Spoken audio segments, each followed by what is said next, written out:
Hey guys, I'm tar0bunny. I like to code for fun, not just for work, and welcome back to my channel. I got my energy drink, Visual Studios is open, let's get into it and let's code and chill. So I gave myself a ticket, not a work ticket, but like me ticket, a life ticket.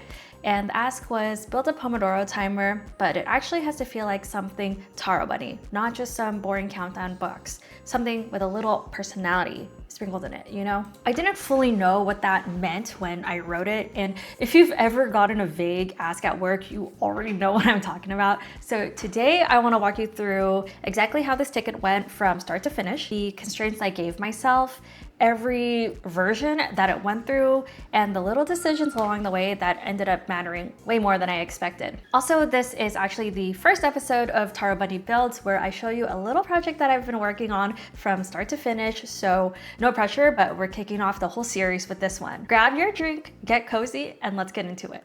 So here's the actual brief I gave myself. It had to be built using PyQt6 because that's what I taught myself last week. The bunny has to be in it somewhere, which is obviously a non-negotiable. And the vague part was it had to feel like something I made, not something that just technically works.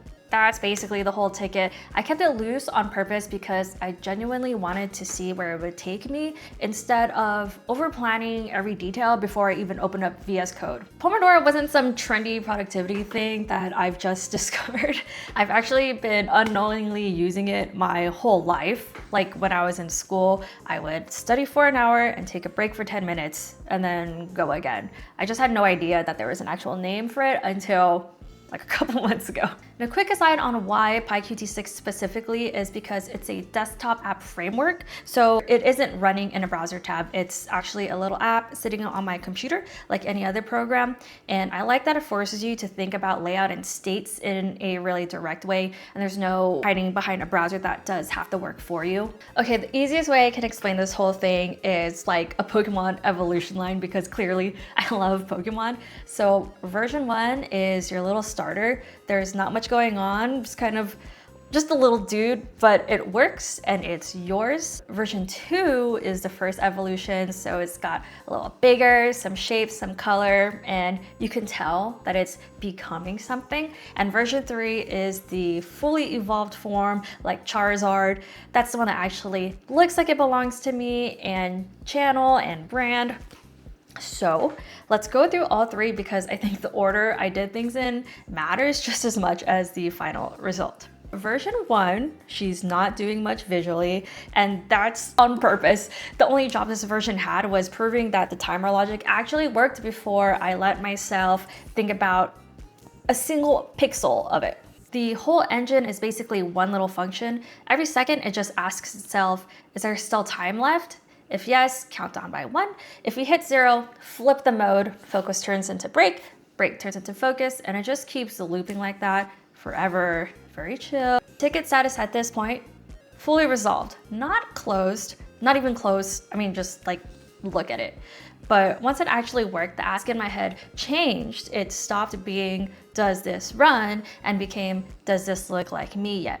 Version 2, the exact same logic underneath. I did not touch the timer engine at all, but now she's actually wearing the brand, Midnight Navy and Blossom Pink and Soft Lavender. These are pulled straight from my real brand palette. They're not just some random colors that I like that day. I built one reusable button style instead of styling every single button by hand. So rounded corners, the pink blossom for the main action, white with navy border for the secondary stuff. So every button automatically matches without me needing to micromanage each one.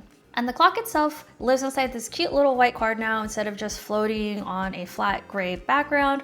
The bunny showed up here too. And this is the version where it stopped feeling like a random coding exercise and actually started feeling like something I'd be comfortable posting about, which is a small milestone, but it matters a lot to me. And then came the last ask, does this actually feel good to sit with while I'm working? So this is the full glow up. There is a real background art behind everything now instead of a flat lavender rectangle, the whole cherry blossom, sunset, boba, picnic situation. And the bunny actually moves now. That motion is literally just a sine wave from the same wave shape you would see in math class. It sounds simple when I say it like that, but the difference it makes is kind of wild because it closes the gap between static picture, and animation. There's a sound now too. So when a session ends, you get this little chime, and I did not just grab some default notification sound off the internet. I actually built this from scratch, like layering a few soft bell tones on top of each other at slightly different pitches, so it sounds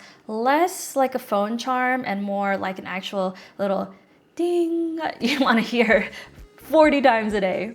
And this felt done. Ticket was basically closed in my head, except plot twist nobody asked for. I didn't like having the bunny bobbing in the middle of the screen. So my own ticket said the bunny was non-negotiable. I wrote that word for word. And I went back and took her out anyway. Still a small bunny in the corner and she's cute enough. But it turns out the bobbing was cute for about 4 minutes and then it was just motion. Kind of the opposite of what a focus tool is supposed to do. Version 4, she just actually deleted. Gone.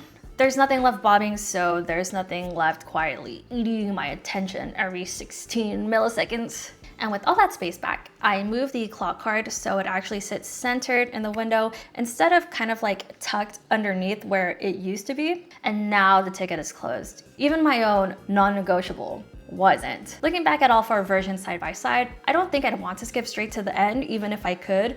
Building the ugly working version first is what made everything after it possible. I wasn't fighting styling bugs and logic bugs at the same time. I was just handling one problem per stage. And I think that's the part that actually matters if you're newer to this. It is so tempting to look at a finished thing like this video, someone's polished whatever, and assume the person who made it just typed it out top to bottom correctly in one pass. That's not what happened here. That's actually rarely what happens. There were 4 separate passes, rule I wrote myself and then broke, and a whole lot of, okay, good enough for now, moving on. Bestie, that's the whole secret. There is no secret. And I know for some of you, the blocker isn't even the coding part, it's the I don't have hours and hours to sit down and do this part. Same, you know, we all have lives. This whole thing didn't happen in one sitting. It happened over small, separate chunks spread out wherever I actually had 10, 20 minutes of free time. You do not need a free weekend for this. You need a handful of separate times and permission to stop once the current version is good enough, and permission to go back and undecide something later too.